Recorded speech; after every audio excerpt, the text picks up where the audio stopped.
성도 여러분 안녕하세요. 이제 또 귀하고 복된 예배의 시간이 되었습니다. 오늘도 이게 정해진 시간에 우리가 건강한 모습으로 만나서 이렇게 예배 드리게 되었습니다. 지난 한 주간에는 제가 인디언 선교 주간이고 사실은 인디언 선교 가기 전에 지금 이거 녹화하는 거예요. 그리고 늘 함께 예배 드렸던 어떤 그 인천의 한 성도님이 신앙생활을 위하여 또 좋은 어떤 환경을 찾아 저기 남해안 지방으로 이사를 간다는 메일을 받았어요. 그래서 가면 아무래도 좀 이게 예배에 자주 못 올 것 같다, 이해해달라, 그런 메일을 보냈어요. 아직 답장은 못했는데 참 제가 보람을 느끼는 것은요, 이렇게 라이브 예배를 통하여서 신앙을 되찾고 회복하고 그리고 계속 함께 또 하시는 분들도 귀하고 또 기존의 교회에 가서 열심히 잘 하시는 것을 보는 것도 참 기쁘더라고요. 미국에도 그런 가정들이 몇 가정 있고요.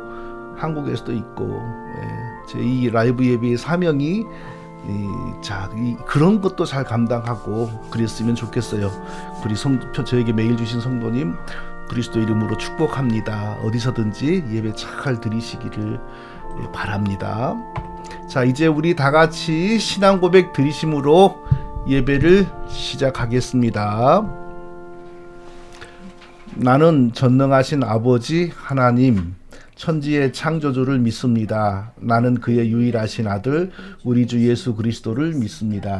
그는 성령으로 잉태되어 동정녀 마리아에게서 나시고 본디오 빌라도에게 고난을 받아 십자가에 못 박혀 죽으시고 장사된 지 사흘 만에 죽은 자 가운데서 다시 살아나셨으며 하늘에 오르시어 전능하신 아버지 하나님 우편에 앉아 계시다가 거기로부터 살아있는 자와 죽은 자를 심판하러 오십니다. 나는 성령을 믿으며 거룩한 공교회와 성도의 교제와 죄를 용서받는 것과 몸의 부활과 영생을 믿습니다. 아멘. 찬송가 25장입니다.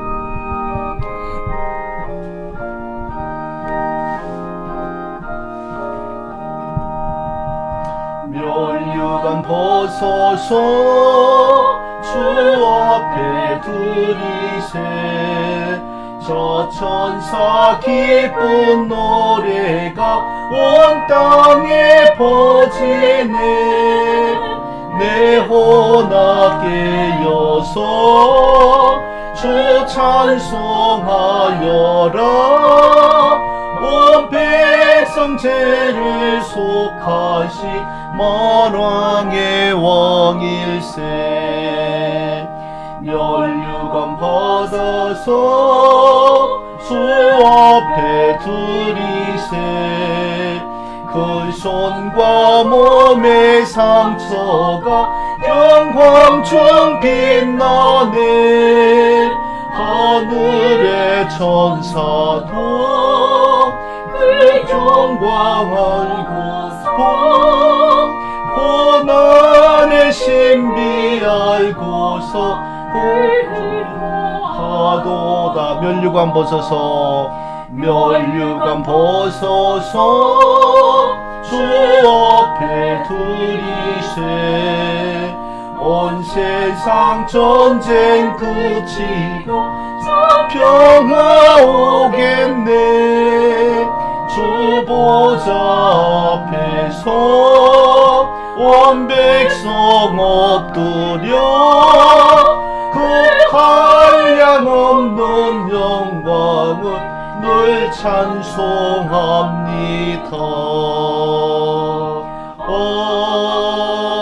아멘. 자, 기도하겠습니다. 거룩하신 하나님 아버지, 지나간 한 주간도 우리 모든 성도님들을 건강하게 지켜주시고 말씀 사모하는 분들로 하나님 앞에서 거룩하고 진실되게 살고자 하는 믿음과 소망을 가지고 사는 성도님들로 강하게 붙잡아 주신 것을 감사드립니다. 또한 부족한 종이 하나님이 주시는 은혜를 따라 귀한 사역도 잘 감당하게 해 주신 것을 믿습니다. 우리 하나님 감사함으로 찬송함으로 이 자리에 때 모여서 예배하오니 신이 성령으로 함께 임하시어서 우리 각 사람의 믿음과 하나님을 향한 진실된 마음을 다 받으시고 흠양하여 주시옵소서.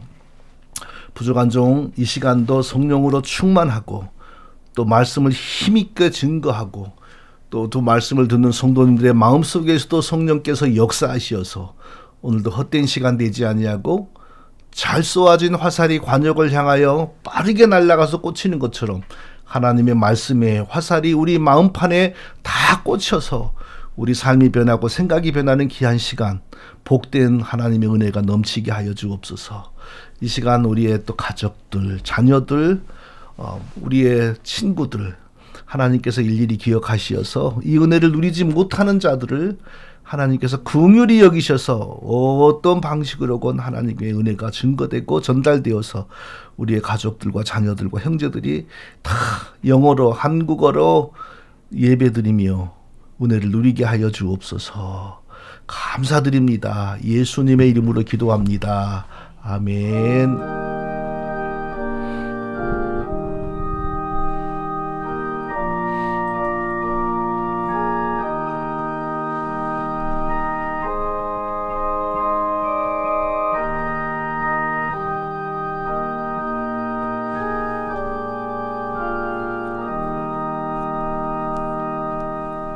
자, 오늘 말씀은 로마서 10장 13절부터 17절입니다. 로마서 10장 13절부터 17절입니다. 자, 13절부터 우리 화면을 보면서 천천히 읽어보죠. 시작. 누구든지 주의 이름을 부르는 자는 구원을 받으리라.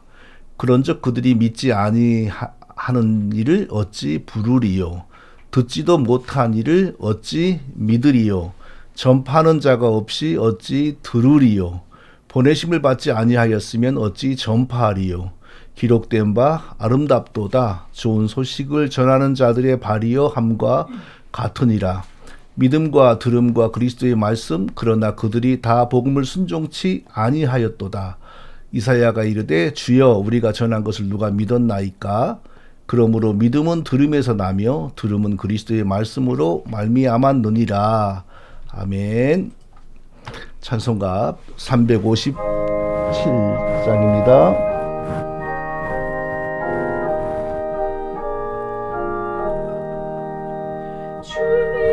넌 사람이 일어나 다 힘을 합하여 이 세상 모든 마귀를 멸하세. 저 앞에 오는 적군을 다 싸워 이겨라. 주 예수 믿는 힘으로 온 세상 이기네. 믿음이 이기네. 믿음이 이기네. 주 예수를 믿음이 온 세상 이기네. 온 인류 마귀 괴율로 빠지니 진리로 띠를 띠고서 놀기도 들이세. 참 믿고 의지하면서 겁없이 나갈 때 주 예수 믿는 힘으로 온 세상 이기네. 믿음이 이기네. 믿음이 이기네. 믿음이 이기네. 주 예수를 믿음이 언제나 이기네. 끝까지 이긴 자에게 흰 옷을 입히고 또 영생 복을 주시니 참 기쁜 일일세. 어두운 세상 지나서 저 천성 가도록 주 예수 믿는 힘으로 온 세상이 이기네. 믿음이 이기네.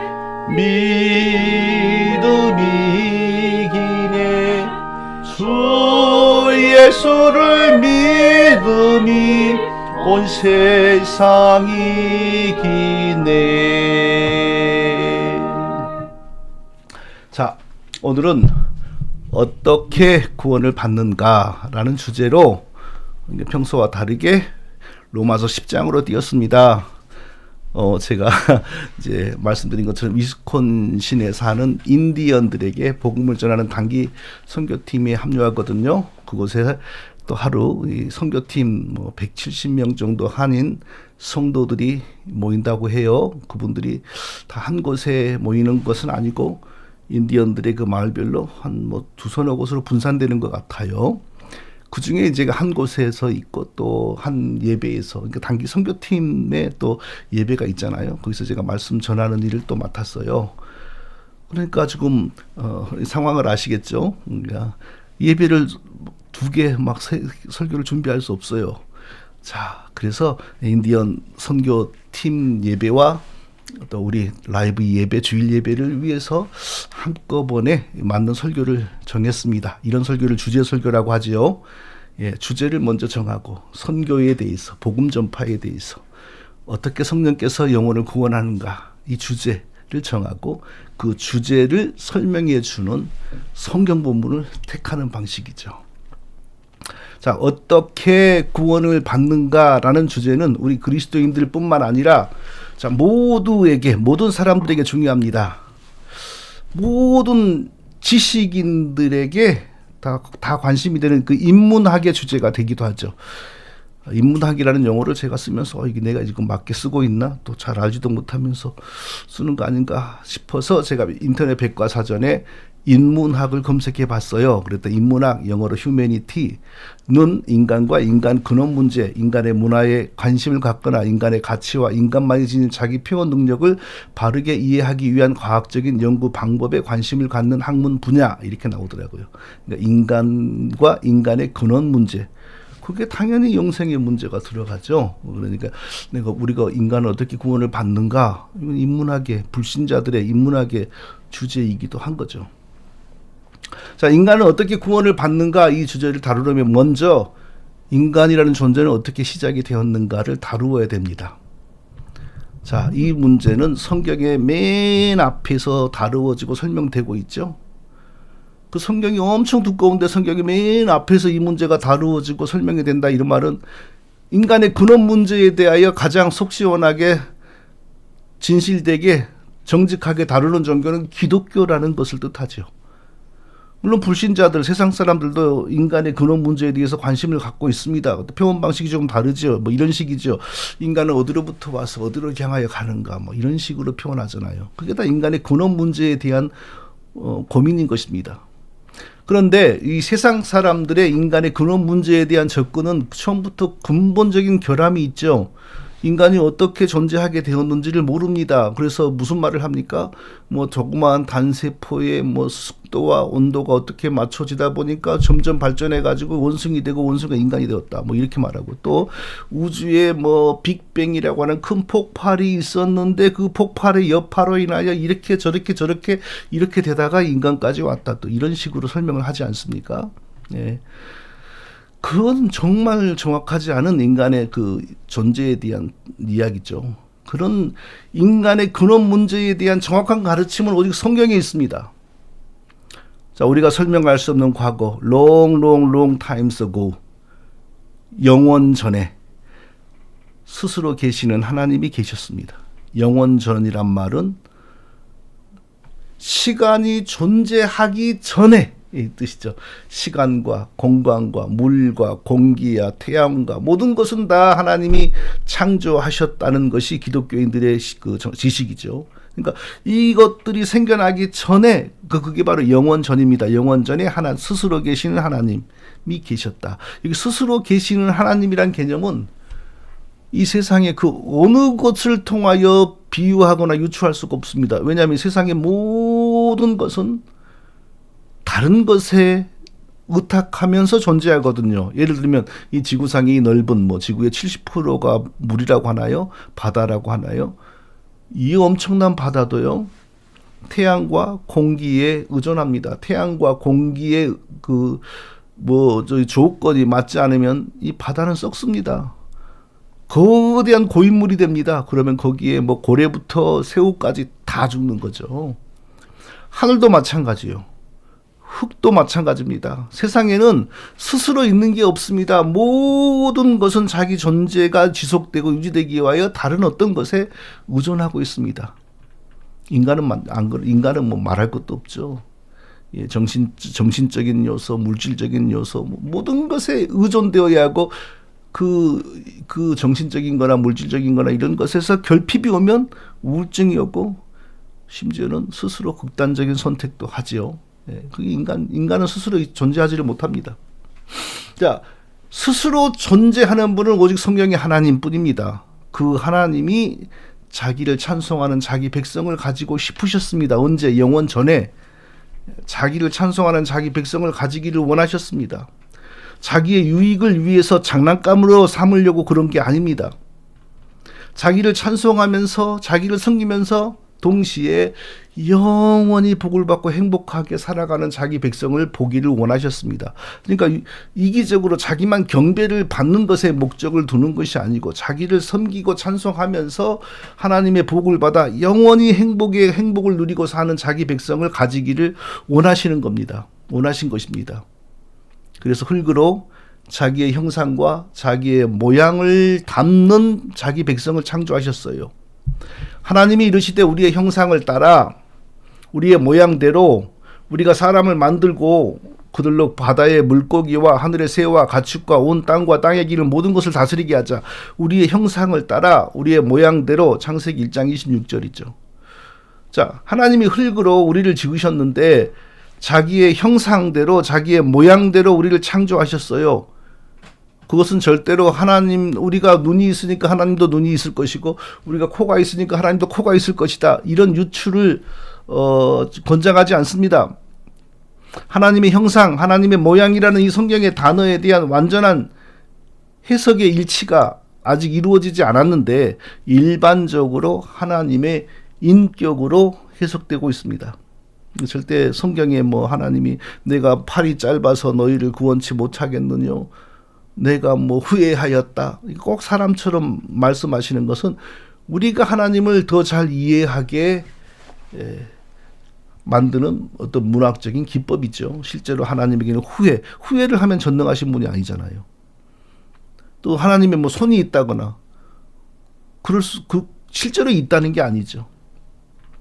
자, 하나님은 우리가 한 번도 경험하고 본 적이 없는 신성이십니다. 신성이 무엇입니까? 모르죠. 신성은 누가 그거 본 적이 있습니까? 누가 연구한 적이 있습니까? 우리의 연구의 대상이 아닙니다. 신성이 우리를 위하여 일하면 우리에게는 인격으로 인식됩니다. 그러니까 하나님은 신성이시고 또 지고의 인격이시다. 우리가 이렇게 말을 하는 거죠. 예. 신성이신 하나님에게는 피도 없고 눈물도 없어요. 피도 없고 눈물도 없으니까 이상한 느낌이 드는데 완전하신 인격이죠. 예, 완전하신 인격이에요. 그러나 우리처럼 피와 눈물과 고통이 한정되는 분이 아닙니다. 그러니까 우리의 죄값을 갚으려면 목숨을 바쳐서 피 흘리고 죽어야 되는데 하나님에게는 그게 없잖아요. 그래서 하나님께서 죄 없는 한 사람을 창조하시고 성령으로 잉태하시고 성자 하나님께서 자기의 신성, 자기의 인격을 그 사람에게 일치시키니까 신성으로는 하나님, 인성으로는 완전한 사람이 오셔서 우리를 위하여 피 흘리신 것이죠. 하나님이 이르시되 우리의 형상을 따라 우리의 모양대로 우리가 사람을 만들고, 그러니까 하나님이 흙으로 우리를 만드셨는데 자기의 형상대로 자기의 모양대로 만드셨다. 자, 이것을 쉽게 설명하면 거의 하나님처럼 만들어 주었다 이겁니다. 하나님처럼 무엇을 창조할 수 있는 자는 아니지만 하나님이 창조하신 것을 하나님의 뜻을 헤아려서 하나님의 뜻과 계획을 헤아려서 하나님의 의도대로 다스리고 관리하고 그럴 수 있는 능력자로 창조하셨다는 겁니다. 하나님께서 자기가 지으신 모든 들짐승과 공중의 새들의 이름을 우리의 조상 아담이 짓게 하셨어요. 여호와 하나님이 흙으로 각종 들짐승과 공중의 각종 새를 지으시고 아담이 어떻게 이름을 짓나 보시려고 그것들을 아담에게로 이끌어 이르시니 아담이 각 생물을 일컫는 바가 곧 이름이라. 창세기 2장 19절이죠. 하나님이 지으신 모든 동물, 땅의 동물, 공중에 나는 새들의 이름을 누가 지었다고요? 아담이 짓도록 하셨다는 겁니다. 여기에 중요한 의미가 있죠. 첫째, 아담에게 하나님이 지으신 모든 것에 대한 지배권, 다스리는 권세를 허락하셨다는 겁니다. 아담이 하나님의 뜻을 헤아려서 자기 맘대로가 아니라 하나님의 뜻을 헤아려서 하나님이 창조하신 모든 동물과 공중의 새와 식물을 통제하고 다스리고 관리하여 모든 피조 세계가 하나님을 찬송하는 교회가 나라가 되도록 그 사명을 맡은 자로 아담이 창조되었다는 거죠. 또 둘째로 아담에게 아주 대단한 능력이 있었다는 걸 보여줍니다. 옛날에 우리 조상들은 이제 이름을 의미 없이 뒷방이, 오남이 이렇게 그냥 지어버린 경우도 있었지만, 그러나 좀 지체 높고 의식이 있는 집안의 어른들은요, 아주 소망을 담아서 이름을 지었어요. 저는 나라 정씨 집안에서 태어났는데 관리 이자와 밝을 철자를 이름을 지었어요. 정이철이죠. 무슨 뜻으로 그런 이름을 지었냐면 나라의 관리가 되어 세상을 밝게 하라. 나라의 관리가 되어서. 그때는 복음을 몰랐으니까 나라의 관리만 생각한 거죠. 그 이후에 복음이 들어왔어요. 그래서 제가 하나님 나라의 관리가 되지 않았습니까? 그런 거 보면은 인간은 자기도 모르게 하나님의 손길을, 불신자들도 하나님의 손길을 받는 것 같아요. 예. 자, 하나님은 더욱더 무의미하게 이름을 짓지 않습니다. 하나님이 자신이 지으신 사물의 속성을 순식간에 하나님 꿰뚫어 보시잖아요. 그리고 그 사물의 속성과 특징을, 또 심지어 사람의 그 특징과 성격을, 또 운명을 다 순식간에 한눈에 보시잖아요. 그리고 그것을 밖으로 표현하는 것이 하나님에게는 이름입니다. 그러니까 하나님이 붙여주신 이름을 보면 그 사람의 인생이 보이죠. 예. 근데 이제 나중에 하나님이 직접 이름 지어주지 않고 나중에 시대가 흐르면서 이제 부모가 자식의 이름을 지어주잖아요. 근데 부모가 자식에게 이름을 주어줬어요. 나쁜 이름은 아니을지라도. 근데 그 자식이 하나님의 큰 은혜를 입어서 정말 엄청난 하나님의 그 일을 감당하는 사람이 됩니다. 아브라함이 그런 경우죠. 믿음의 조상으로, 모든 믿음의 조상으로 쓰임을 받잖아요. 근데 그 육신의 아버지가 지어진 아브라함이 하나님의 은혜 받은 그 인생에 적합하지가 않으니까 하나님이 아브라함으로 바꾸잖아요. 이삭은 자기 아들에게 야곱이라는 이름을 지어줬어요. 근데 그 야곱이라는 이름은 좋은 뜻이 아니에요. 속이는 자 그런 뜻이잖아요. 근데 왜 아버지가 아들에게 그런 이름을 지어줬는지 몰라요. 그 아들의 성격을 딱 보고 그 하나님의 어떤 그 영감 가운데 그 성격에 맞게 지었던 것 같아요. 근데 야곱이 하나님의 은혜를 쭉 많이 받고 완전히 인생이 변하잖아요. 거룩한 자로 변하잖아요. 하나님의 거룩한 자녀로. 그러니까 더 이상 야곱이란 이름이 안 맞는 거예요. 그래서 하나님이 너의 이름은 이스라엘, 하나님이 거룩한 자다. 이렇게 바꾸셔요. 자, 하나님은 그 정도로 자기 피조물에게 이름 지어주는 것을 중시합니다. 근데 그 중요한 일을 하나님은 누구에게 맡깁니까? 아담에게 맡겨요. 하나님께서 자기가 지은 땅의 모든 동물들, 그리고 하늘에 나는 것들도 아담으로부터 이름 받기 위해서 다 땅에 내려와, 날지 마, 기어. 그래갖고 막 뒤뚱뒤뚱 걸어오는 거죠, 아담 앞으로.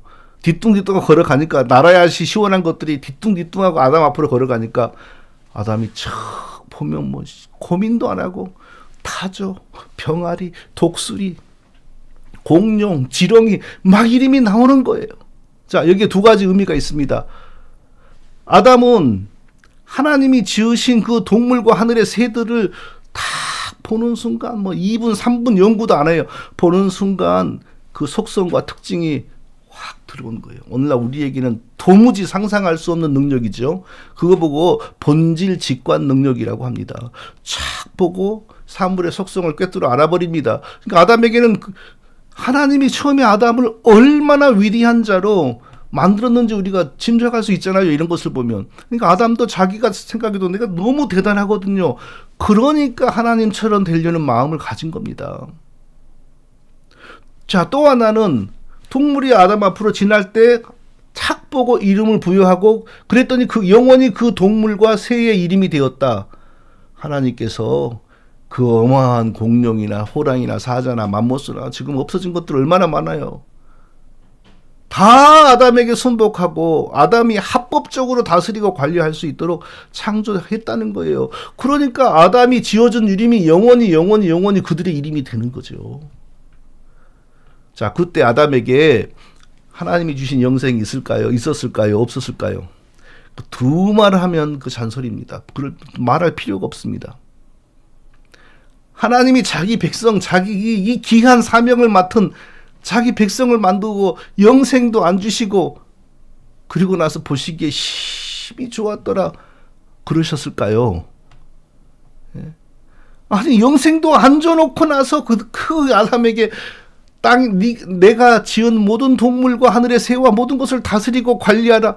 아니 공룡보다 빨리 죽어버릴 사람, 호랑이보다 훨씬 먼저 죽을 수도 있는 사람, 그런 사람을 만들어 놓고 이 모든 걸 다 다스려라 그랬겠습니까? 그러니까 아담에게 영생이 있었느니 없었느니 그거 말하면서 이상한 소리 하는 거 보면 저는 상대하기가 싫습니다.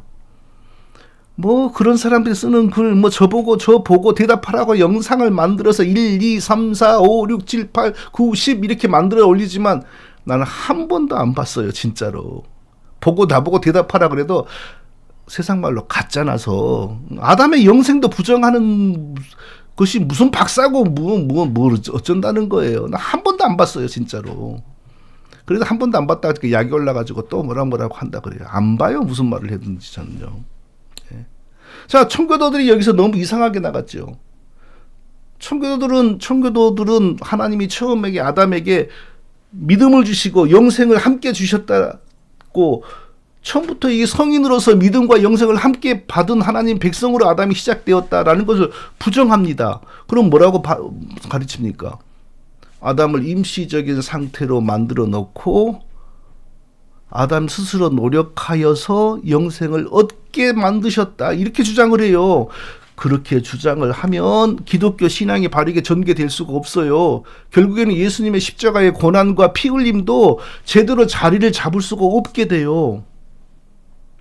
성도 여러분, 아담에 대한 성경적 지식과 믿음은 어떤 것입니까? 하나님께서 아담을 죄와 무관한 사람으로 하나님 섬기는 믿음을 가진 사람으로 그리고 늙지도 않고 병들지도 않은 영생의 몸으로 창조하셨다는 것을 믿고 이해하는 겁니다. 그리고 그 상태에서 하나님이 두 가지로 아담에게 언약을 선포하셨어요. 첫째는 생명나무입니다. 생명나무로 하나님은 무슨 언약을 선포하셨냐? 아담을 자기 백성으로 자기를 섬기는 자로 창조하고 아담이 그 믿음 안에서 살면 영원히 영생과 복과 모든 것이 그의 것이 될 것이라. 이 사실을 생명나무를 상징하여 언약하셨습니다. 생명나무를 먹어서 영생을 가지는 게 아닙니다. 처음부터 믿음과 영생을 함께 받은 자로서 하나님을 섬겨라. 계속 섬기면, 즐거이 섬기면 영원히 이 복된 상태가 지속된다. 이미 와 있는 하나님의 은혜와 복과 영생을 확인하고 기념하는 성찬식과 같은 용도로 생명나무를 하나님이 사용하셨다는 겁니다. 자, 제가 하나님께서 아담에게 생명나무를 성찬식과 같은 용도로 사용했다고 했는데 실제로 생명나무를 아담이 먹으면서 이 생명나무를 먹으면서 영생을 얻는 게 아니라 그거 오해하지 마세요. 우리가 예수님의 살과 포도주를 먹으면서 이미 십자가에서 내게 주신 예수님의 그 영생을 감사하고 기억하고 또 기억하고 기념하는 것처럼 아담도 생명나무의 뭐 이파리나 가지를 이렇게 먹으면서 하나님이 내게 영생을 주셨지. 나를 자녀 삼아 주셨지. 내가 하나님을 즐거이 섬기면 이 은혜가 계속 영원히 떠나지 않는다고 하나님이 약속해 주셨지. 감사합니다. 이런 성찬식을 실제로 먹으면서 하게 했다는 건지 아니면 눈으로 보면서 그리고 마음으로 먹으면서 마음으로 먹는다는 그 의미를 부여잡는다는 거죠. 그런 용도로 사용했는지 저는 모르겠어요. 칼빈은 어떻게 설명했냐? 우리가 예수님이 흘리신 피를 상징하는 포도주, 예수님의 찢기신 살을 상징하는 떡을 먹으면서 이미 내게 와 있는 영생을 기념하고 확인하는 것처럼 아담도 생명나무의 뭐 어느 부위라고 말하지 않았어요. 생명나무를 먹으면서 이미 자기에게 와 있는 하나님의 영생의 은혜를 기념하고 확인하게 만들었다. 이렇게 해서 가르쳤어요. 칼빈은요. 또 하나님께서 선악과를 통하여 전혀 다른 언약을 아담에게 선포하셨습니다. 하나님이 선악과를 통하여 아담에게 선포하신 언약은 저주와 심판의 언약입니다. 자, 아담을 완전히 자유의지를 가진 사람으로 창조하셨죠. 그러나 죄가 마음속에서 꿈틀거리면서 그 날마다 간음의 유혹, 뭐 간음하려고 해도 대상이 어디가 있나요? 자기 부인 외에. 그러니까 나는 그거 참 아담이 뭐 이상한 소리 하면 이해되지 않는 게 한두 개가 아니에요. 아담에게 뭐 간음의 충동, 뭐 불효의 충동, 우상숭배의 충동, 십계명을 주었다 그러잖아요.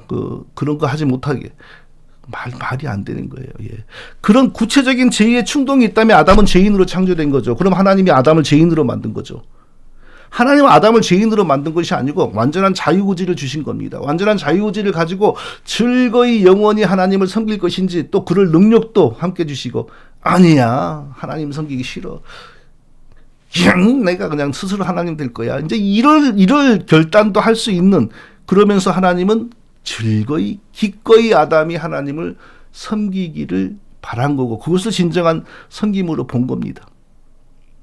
자, 선악과를 먹음에 대한 의미 부여가 아담과 하나님 사이에 약정이 있었습니다. 뭐냐? 너가 선악과를 먹는다는 것은 더 이상 나를 섬기지 않고 스스로 홀로 독립하여 살겠다는 거야.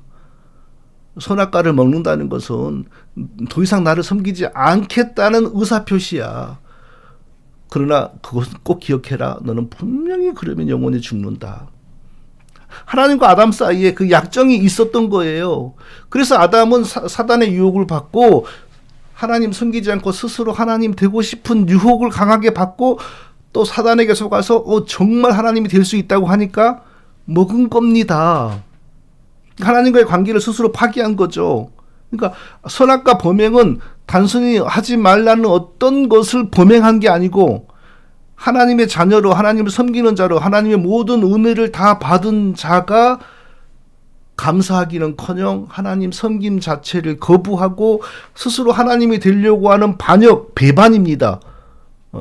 그러니까 죽음의 형벌이 오는 거죠. 단순히 뭐 먹지 말라는 사과 하나 먹었다고 배 하나 먹었다고 하나님이 죽이십니까? 뭐 유치원생들입니까? 그게 아닙니다. 하나님을 섬기도록 창조된 자가 모든 흙으로 지어진 자로서 과분한 모든 은혜와 영생과 모든 걸 받은 자가 감사하지 않고 오히려 그 이상을 원하여 하나님 자리까지 앉고 싶어서 하나님께 반역한 것이 바로 선악과입니다. 그러니까 영원한 죽음의 심판을 내리신 겁니다. 자, 인간의 근원적 문제는 바로 이거죠. 아담이 바로 그 죄를 범함으로 인해 우리 모두가 다 처음부터 죽은 사람으로 태어난 거죠. 아담이 범한 그 죄로 인하여 우리 모든 사람에게 죽음이 임했죠. 그 죄로 인해 하나님이 처음에 믿음과 동시에 주셨던 그 영생이 아담에게서 사라진 거고 또 우리에게도 그 영생이 없는 상태로 죽음의 그 운명 속에서 우리도 태어난 거죠. 그럼 이런 귀한 진리를 이해를 못해서 그런지 억지로 부정을 하는 건지 영생이란 죽지 않는 것인데 아담이 빤히 죽었다는 것을 알면서도 아담이 영생이 있었다고 하느냐 이런 궤변을 누려놓으면서 계속 따지고 뭐 영상을 만들어 올리고 글을 쓰고 정말 진짜 상대하고 싶지 않습니다. 영생을 안 죽는 것이라고 정의하면 안 돼요. 영생을 어떻게 정의해야 되죠? 하나님과의 바른 관계, 영생, 이코르 하나님과의 바른 관계, 이렇게 정의가 되어야 성경적인 신앙이 전개가 됩니다. 처음 아담의 몸이 비록 흙으로 만들어진 몸이었다 할지라도 하나님이 주신 그 믿음 안에서 계속 하나님과 올바른 관계를 유지하면 흙으로 만들어진 몸이었을지라도 죽음이 오지 않습니다. 수천 년 전에 흙으로 만들어진 빗살무늬 토기도 지금까지 오잖아요. 없어지지 않고. 하물며 하나님께서 흙으로 그리고 자기 형상과 모양을 따라 만든 인간이 하나님과의 바른 관계 유지하면 왜 없어지고 왜 죽습니까? 죽음이 없는 것이 영생이다. 죄를 지을 수도 없는 것이 영생이다. 이건 아주 이상한 궤변입니다. 죄를 범하여 영원히 죽은 우리를 하나님께서 예수님의 피 흘리심과 죽으심으로 다시 살려내시니 그걸 보고 저렇게 영생에 저런 몸이야지 영생하는구나라는 오해를 하는 거예요. 그래서 아담도 율법을 잘 지키는 공로로 예수님의 부활처럼 몸이 변해야 영생이 되는 거다. 이렇게 보면 궤변이죠. 인간의 영생의 본질은 믿음 안에서 하나님과의 올바른 관계를 계속 유지하는 것이 영생입니다. 아담은 성인으로 창조되었고 그리고 창조되는 그 순간 시작부터 하나님을 믿는 믿음을 받았고 그 믿음 안에서 계속 살 수 있는 영생을 함께 받은 겁니다. 아담이 그 믿음을 버리지 않았다면 빗살무늬 토기도 있고 무슨 토기도 신석기 구석기 시대에 지금도 오잖아요. 좀 깨지기도 하지만 아담이 그 몸으로 지금까지 살면서 자식을 얼마나 많이 낳고 늙지도 않고 병들지도 않고 우리의 대장이 되어 우리의 우리 모든 자녀들을 다 이끌어서 하나님을 경배하게 만드는 우리의 선생이 되어 있을 거라고요. 할아버지 하면서 선생님 하면서 우리가 지금 따르고 있을 거라고요. 그게 아담에 대한 성경적인 이해입니다. 자, 청교도 얘기 또 하네요. 청교도 신학하는 사람들이 이렇게 어거지로 끝까지 아담의 영생 창조를 부정하는 이유가 뭘까요?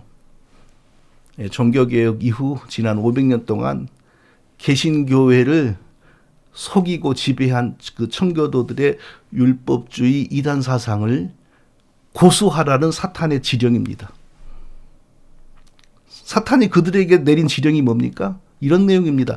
아담은 스스로 노력하여 영생을 얻어야 하는 임시적인 상태로 시험 기간 안에서 창조되었다. 첫째 지령, 둘째 지령. 아담에게 영생을 위해서 주어진 시험은 율법을 잘 지키느냐, 십계명 율법을 잘 지키느냐, 못 지키느냐 그 시험이었다. 셋째 지령. 하나님이 아담을 만들 때 영생의 그 자격이 되는 그 십계명을 어디에 주었다고 해야 되냐? 아담의 마음에 기록해 주었다고 주장해라. 사탄이 그들에게 준 네 번째 지령, 아담은 자기 마음속에 기록되어져 있는 십계명 율법을 완전하게 순수하고 실천함으로 영생을 얻을 수 있었다. 그랬으면 예수님의 부활의 몸처럼 그 몸이 변했다. 이게 사탄의 지령 네 가지입니다. 그들은 그게 하나님으로부터 온 지령인 줄 알고 끝까지 그걸 포기를 안 해요. 이게 바로 청교도들을 통하여 종교개혁교회 속으로 들어온 사단의 율법주의 이단 사상입니다. 자, 아담을 그렇게 왜곡하면 기독교 전체가 틀어지죠. 자, 두 가지로 요약해 보겠습니다. 아담의 원죄의 내용이 달라지죠.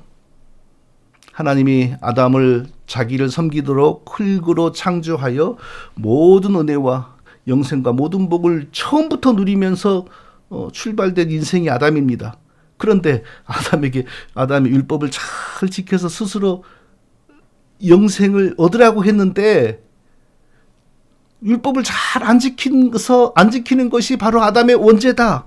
사실 아담의 원죄는 그 모든 은혜를 누리는 자가 감히 하나님의 자리까지 넘보아서 이게 바로 성경적 신앙의 원죄인데 율법을 잘 지켜서 스스로 영생을 얻으라고 한 하나님의 명령을 지키지 않는 것이 원죄다.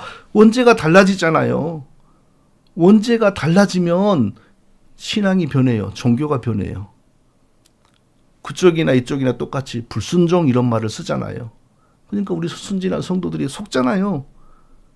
아, 그들도 우리 같은 종교인들이구나. 우리 같은 신앙을 가졌구나. 아니에요. 성경적 신앙에서 아담의 불순종은 무슨 뜻이냐? 하나님을 섬기도록 처음부터 은혜로 영생과 모든 복을 누리게 해주신 하나님의 은혜를 배반하여 하나님을 섬기지 않고 스스로 하나님의 자리에 오르려고 선악과를 먹으면서 반역을 선포한 아담의 그 반역 행위가 하나님의 우리는 불순종이라 그러는 거예요. 근데 그들은 뭐예요? 너가 노력해서 스스로 영생을 얻고 스스로의 힘으로 내 자식이 돼야 돼. 하나님이 그렇게 명령했는데 그걸 순종하지 않은 게 그들에게는 원죄가 되는 겁니다. 원죄가 이렇게 변하잖아요. 또 아담을 그렇게 이해하면 구원론이 성경에서 벗어나요. 자, 성경적 신앙에서는 또 우리 칼빈주의 기독교에서는 구원을 어떻게 설명해요? 십계명 지키는 것과 구원은 아무 상관이 없어요. 성경적인 신앙에서 구원은 오직 하나님을 믿음으로만 얻습니다. 왜 성경적 신앙에서 칼빈주의 교회에서 구원은 오직 하나님을 믿음으로만 얻는다고 가르치고 선포합니까? 아담과 우리는 하나님을 배반하고 반역함으로 하나님의 원수가 되었어요. 그래서 하나님의 저주와 진노의 대상으로 전락했어요. 우리가 다시 사는 길은 하나님의 죄 용서를 받고 하나님과 화해되는 겁니다. 그러려면 우리가 우리의 죄값을 갚아야지요. 그래야 하나님 우리를 용서하죠. 십계명을 열심히 지키면 우리 죄가 없어지나요? 십계명을 다 지킬 수도 없지만 십계명을 100번을 지켜보세요. 우리가 하나님께 반역한 죄가 사라지나? 타락한 인간이 죄 용서받고 하나님께 화해하는 길은 내 죄값을 내가 갚아야 되는 거예요. 그건 죽음을 뜻하죠. 죄값은 사망이라고 그러잖아요. 죽어야 하는 죄를 지었으니 죽어야만 돼요. 그런데 내가 내 죄를 지고 죽는다고 해서 하나님이 칭찬하시지 않아요. 그것 때문에 나를 다시 살려주지 않아요. 왜? 죄인은 죄값을 갖고 죽는 게 당연하거든요. 살인 죄인이 죄값으로 무기징역 사형 선고되는 것이 뭐 그렇게 칭찬받을 일입니까? 전혀 다른 방식으로 죄 용서가 일어날 수밖에 없어요. 왜? 어떻게?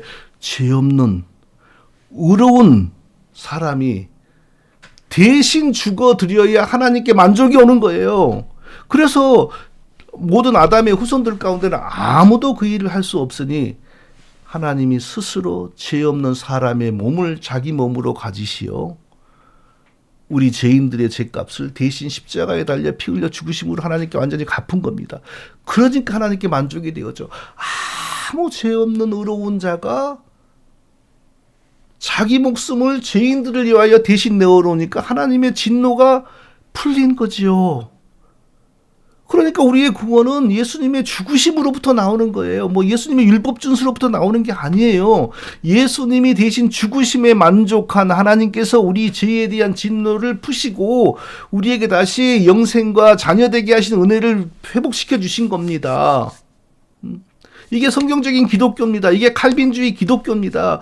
사람이 되신 하나님이 죄인들을 대신하여 자기의 죄 없는 몸을 속죄의 제물로 하나님께 드림으로 죄 용서와 영생이 우리 것이 되었습니다.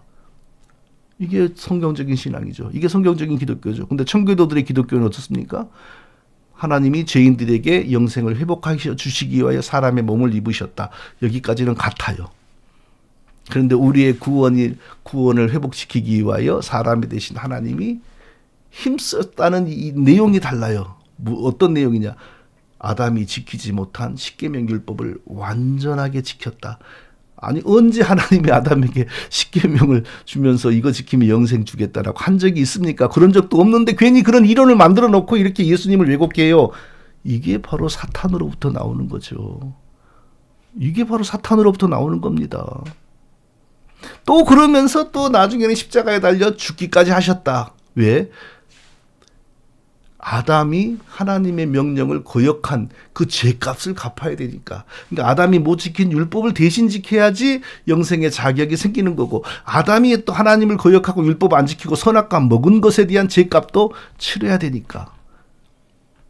그러니까 이 청교도들의 기독교는요, 하나님이 사람이 되어 우리의 죄값을 대신 갚아주심으로 우리에게 구원을 주는 종교가 아니에요. 하나님이 사람이 되어 대신 십계명 율법을 완전하게 지켜서 우리에게 영생을 주시고 또 한 가지를 더 해야 돼요. 십자가에 달려 아담이 선악과 먹은 죄값도 갚아줘야 돼요. 그냥 여기서 어떤 차이가 벌어져요? 성경적 기독교에서는 예수님의 십자가에서 우리의 구원과 우리의 의가 다 나온다 이렇게 되는데, 이들의 기독교에서는요, 의롭게 되는 것은 예수님의 십계명 율법 준수, 그리고 죄의 형벌에서 벗어나는 것은 예수님의 십자가, 이렇게 변하는 거예요. 하나님이 죄를 알지도 못하신 이를 우리를 대신하여 죄로 삼으신 것은 우리로 하여금 그 안에서 하나님의 의가 되게 하려 하심이라. 고린도후서 5장 21절. 죄를 알지도 못하는 예수 그리스도를 우리 대신 죄로 삼으셔서 죽게 하신 것은 우리를 의인되게 하려고. 예수님의 죽으심에서 우리의 의가 나오고 우리의 구원이 나온 거예요. 우리가 그 피를 인하여 의롭다 하심을 얻었은즉 더욱 그로 말미암아 진노하심에서 구원을 얻을 것이니, 피로 말미암아 의롭다 하심을 얻었은즉 로마서 5장 9절. 예수님의 십계명 율법 준수로 우리가 의롭다 하심을 얻었다? 이건 사탄의 교리입니다. 성경은요, 그 피를 인하여 의롭다 하심을 얻었은즉, 또 그들이 뭐라 그래요? 예수님의 십계명 율법 준수로 우리의 의가 왔고 십자가에서 우리의 죄 용서가 왔다. 그러나 성경은 뭐라 그래요? 그 피를 인하여 의롭다 하심을 얻었은즉 더욱 그로 말미암아 진노하심에서 구원을 얻을 것이니, 그리스도의 피에서 우리의 의인됨이 왔고 그리스도의 피에서 우리가 죄 용서를 받았다 이겁니다. 그러나 그들은 끝까지 율법 준수 다른 복음을 주장하나요? 지금도 한국의 청교도 목회하는 교수들, 목사님들도 아니고 목사라고 그러고 싶어요. 그 피를 인하여 의롭다 하심을 얻었고 그 피를 인하여 진노하심에서 우리가 구원을 얻었다. 이걸 부정해요. 이걸 부정해. 사도 바울이 뭐라고 했습니까? 내가 너희 중에서 예수 그리스도와 그의 십자가에 못 박히신 것 외에는 아무것도 알지 아니하기로 작정하였음이라. 고린도전서 2장 2절. 율법에 대해서는 사도 바울보다 전문가 없습니다. 그런데 사도 바울은 예수님의 율법 준수, 율법이 어쩌고 한마디도 하지 않아요. 내가 그리스도와 십자가에 못 박힌 것 외에는 아무것도 나는 말하고 싶지 않다. 이랬습니다. 아니, 이렇게 복음을 왜곡하면 이단이죠. 그러면 이단이란 말을 곱게 받아야죠. 왜 제가 아는 사람들에게 전화를 해서 정희철 목사에게 너 이단이라고 좀 하지 마라 그래. 이단이라고 좀 하지 마라 그래. 너무 지나치게 그러지 말라. 이런 얘기를 왜 합니까? 아니, 이단이란 말을 듣기 싫으면 이단 사상을 버리면 되잖아요. 왜 이단 사상을 붙들고 있으면서 이단이란 말을 듣기 싫어합니까? 자, 다시 처음으로 돌아갑니다. 구원을 잃어버린 인간은 어떻게 다시 구원을 얻습니까? 제가 정답을 순서대로 말하겠습니다. 자, 설교 이제 마무리 결론입니다. 첫째, 구원을 잃어버린 인간에게는 다시 구원을 되찾을 수 있는 수단이나 방법이나 능력이 전혀 없습니다. 자, 구원을 다시 얻는 일은 사람의 손이 닿지 않는 영역입니다. 잃어버린 구원을 다시 얻는 것은 하나님의 창조에 속하는 일입니다. 자, 최근에 한국의 과학자들이 초전도체를 발명했다고 합니다. 제가 그게 뭔지 조금 알아보니까 전기가 흘러가는데 일체의 저항이 없는 물질이라고 해요. 반도체는 저항이 적은 거고 또 일반 물질은 저항이 엄청 많잖아요. 그러니까 반도체를 잘 만들면 이제 성공하잖아요, 지금은. 그러니까 원자력 발전소에서 전기를 아무리 많이 생산해봐야 각 가정으로 전기가 오는 과정에서 전력 손실이 많아요. 왜냐하면 그 줄들이 전기의 흐름을 저항하니까, 방해하니까. 그런데 초전도체가 나오면 원자력 발전소에서 100이라고 하는 분량의 전기가 만들어지면 가정에는 거의 100 또는 99 그대로 온다는 거예요. 그럼 앞으로 이 세상은 어마어마한 혁신이 또 벌어지는 거죠. 그런데 그런 물질을 발견하는 것은 창조가 아닙니다. 하나님이 창조한 것 중에 아주 작은 것 하나를 발견하는 겁니다. 창조는요, 없는 것을 있게 하는 겁니다. 자, 죽었다라는 것은 생명이 없다는 거죠. 죽은 사람에게서 생명이 나타나는 건 이건 발견이 아닙니다. 혁신이 아닙니다. 창조입니다.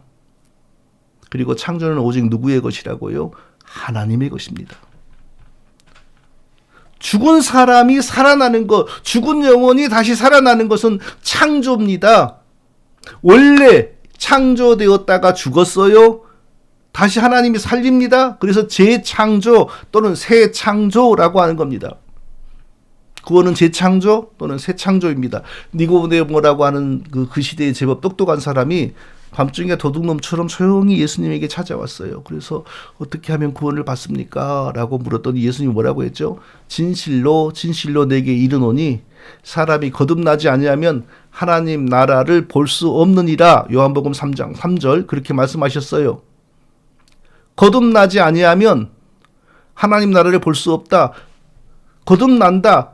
Born again. No one can see the kingdom of God unless he is born again. 그가 다시 태어나기 전에는 아무도 하나님 나라에 들어갈 수가 없다. 모든 사람은 죽은 상태로 태어납니다. 그래서 다시 살아나서 지옥에 갈 사람이 다시 살아나서 천국에 가는 게 구원입니다. 자, 그렇다면 현재 죽은 상태로 있는 사람이 다시 태어나기 전에는 어떤 상태인가요? 죽은 상태이죠. 죽은 상태로 있는 사람이 자기의 태어나기 위하여 다시 살기 위해서 뭐 할 수 있습니까? 죽은 사람은 아무것도 할 수 없다는 게 정답입니다. 다 아시잖아요. 영안실에 있는 시체들에게 너희들이 살기 위하여 뭐 좀 해봐라 라고 했을 때 반응을 보이는 시체가 하나라도 있는지 보십시오. 죽은 자는 아무런 반응이 없습니다. 기침도 못합니다. 발을 찔러도 아프단 말도 안 합니다. 옆구리를 간지럼 태워도 하나도 웃지도 않습니다. 죽었으니까. 어제 제 고등학교 친구 하나가 심근경색으로 세상을 떠났다고 부고가 왔어요. 찾아갈 수도 없지만 찾아가서 제가 때린들 흔든들 무슨 반응을 하겠어요? 죽었으니까요. 영적으로 죽어있는 사람은 다시 영적으로 출생하기 위하여 스스로 아무런 생각도 아무런 노력도 아무런 행동도 아무것도 못합니다. 다시 태어나지 않았으니까. 우리가 태어나기 전에 우리가 태어남을 위하여 우리가 뭘 했습니까? 어머니 아버지에게 나를 태어나게 해주세요. 부탁했습니까? 성도 여러분, 너무나 뻔한 말 제가 강조합니다. 지옥에 가지 않고 다시 태어나서 천국에 가는 일은 100% 하나님의 은혜와 사랑으로만 가능합니다.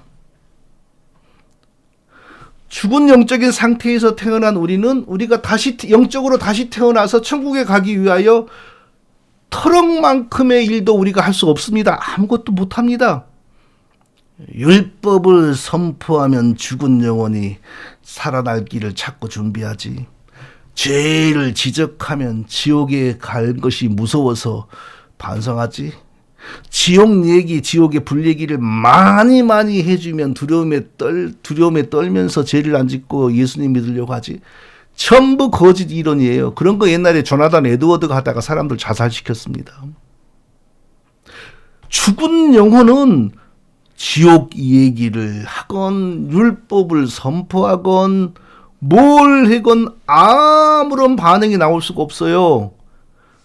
영적으로 죽어있는 인간에게서 자기 구원에 대한 말, 행동, 생각은 언제부터 시작이 되냐?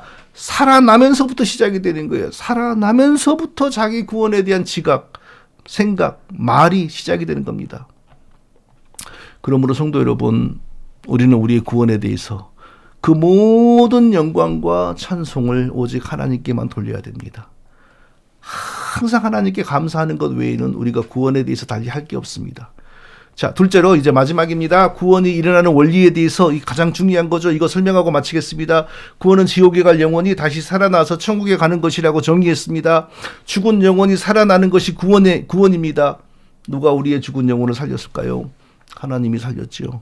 그런데 구체적으로 말해보죠. 성부, 성자, 성령 하나님 가운데 누가 우리의 영혼을 살리는 일을 그 사역을 하셨을까요? 성령 하나님입니다. 성부 하나님은 죽은 자들 가운데 우리를 자기 백성으로 택하셨고, 성자 하나님은 우리 대신 우리의 죄값을 갚기 위하여 죄 없는 사람의 몸을 입으시고 오셔서 우리의 죄를 대신 짊어지고 십자가에서 우리를 위하여 피 흘리고 죽으심으로 우리의 구원을 이미 2000년 전에 획득해 놓으셨습니다. 그럼 2000년 후에 태어나서 미국 땅에서 살고 있고 한국 땅에서 살고 있는 우리는 어떻게 구원을 받았을까요? 어떻게 우리 죽은 영혼이 살아났을까요? 성령의 사역입니다. 성령이 그리하셨습니다. 설명할 수 없는 성령의 재창조 사역으로 우리가 살아났습니다. 그런데 성령이 그냥 자기 마음대로 나 능력 있다, 나 요술 잘 부려 하시면서 그런 게 아닙니다. 2000년 전에 성자 하나님, 사람의 몸을 입으신 성자 하나님이 십자가에 달려서 저의 구원을 이미 획득해 놓으셨잖아요. 그것을 저에게 적용시킴으로 저의 영혼을 살렸습니다. 쉽게 말해 보겠습니다.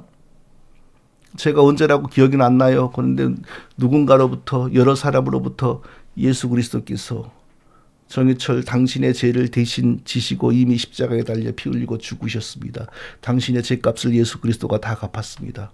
당신은 예수 그리스도를 믿기만 하면 죄 용서받고 구원을 받습니다. 아주 짧은 두 문장, 세 문장이죠.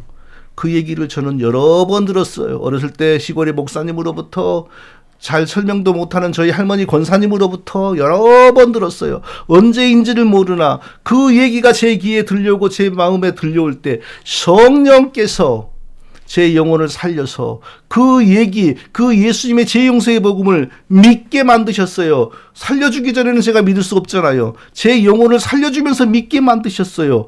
제 영혼이 예수 그리스도가 내 죄를 짊어지고 이미 2000년 전에 십자가에서 피 흘리고 죽으셨다. 내 죄는 다 용서되었다. 예수님 믿으면 나는 죄 용서받는다.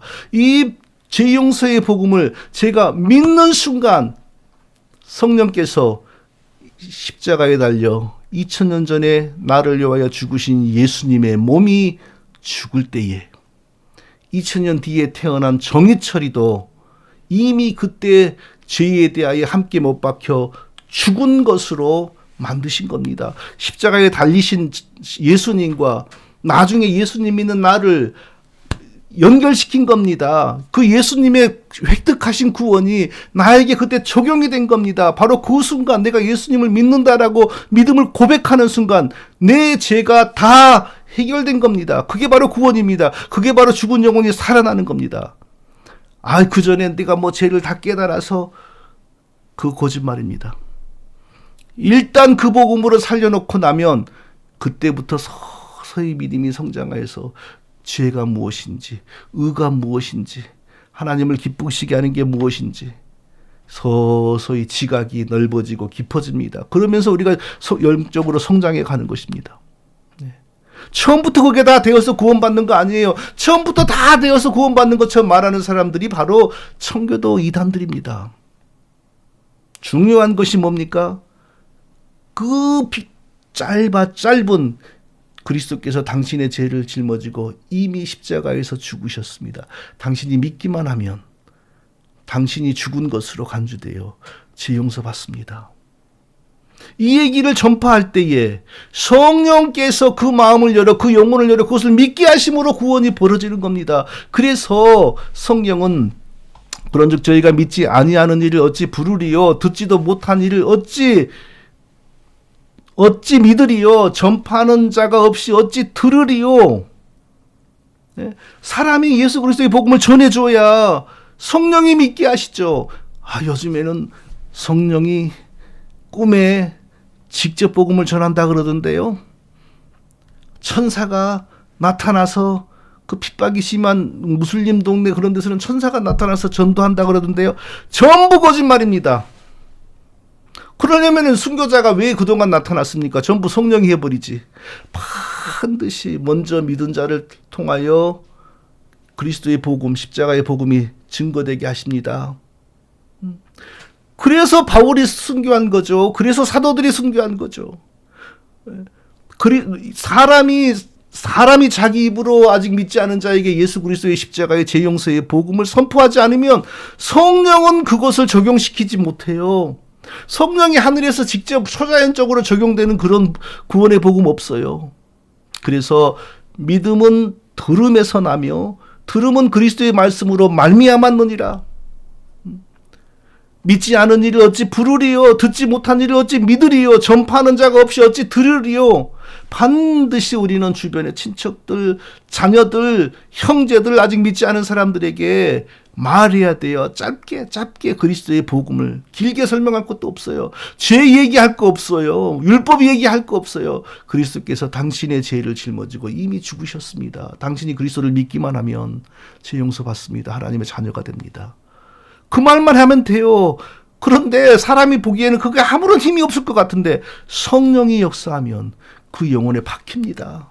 성령이 역사하면 그 짧은 말이 영혼을 울립니다. 돌아서서 그 영혼이 눈물을 흘리면서 믿습니다.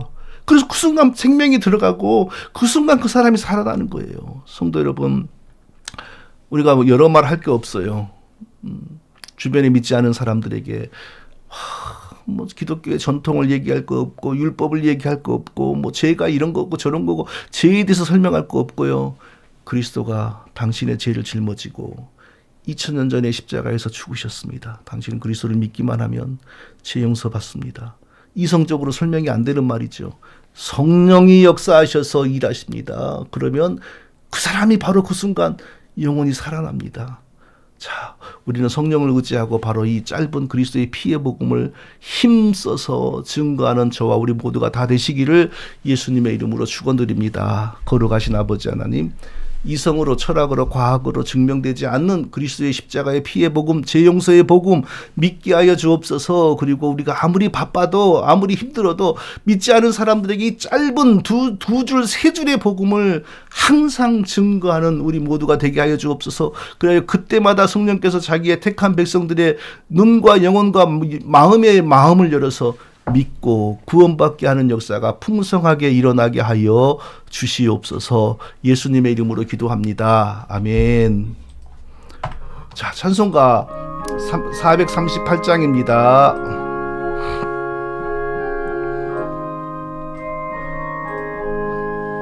내 영혼이 은총 입어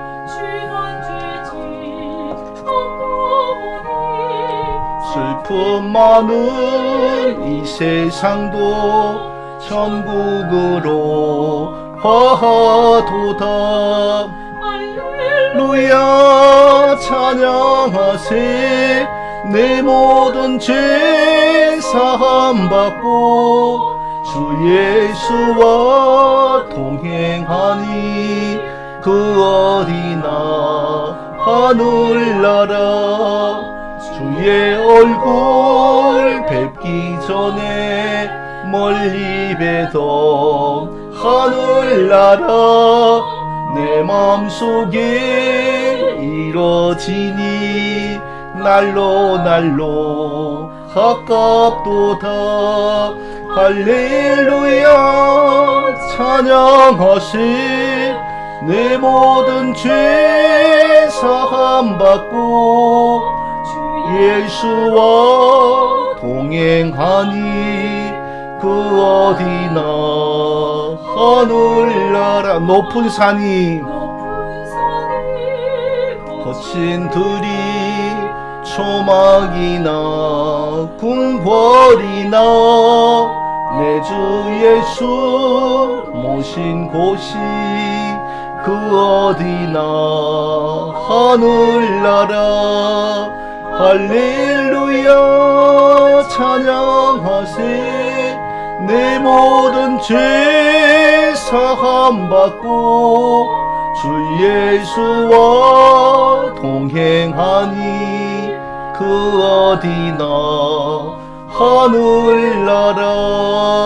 하늘나라. 자, 예배를 이제 다 마쳤습니다. 성도 여러분, 이 한 주간도 잘 평안히 지내시고 기도에 힘쓰시고 하나님과 아름답고 거룩하게 동행하시다가 다음 주에 우리 뵙도록 하겠습니다. 성도님들 서로 간에 또 인사 나누시고 그리고 우리 헤어지고 다음 주에 뵙도록 하겠습니다. 제가 축도하고 예배를 마치겠습니다. 이제는 친히 우리의 죄를 위하여 피 흘리고 죽으신 주 예수 그리스도의 은혜와 하나님 아버지의 사랑하심과 그리스도를 믿게 하심으로 하나님의 자녀되게 하시는 성령의 교통하심과 은혜가 이제 예배를 마치고 다시 집으로 일터로 돌아가는 모든 성도들에게 이제로부터 영원토록 함께 있을지어다. 아멘.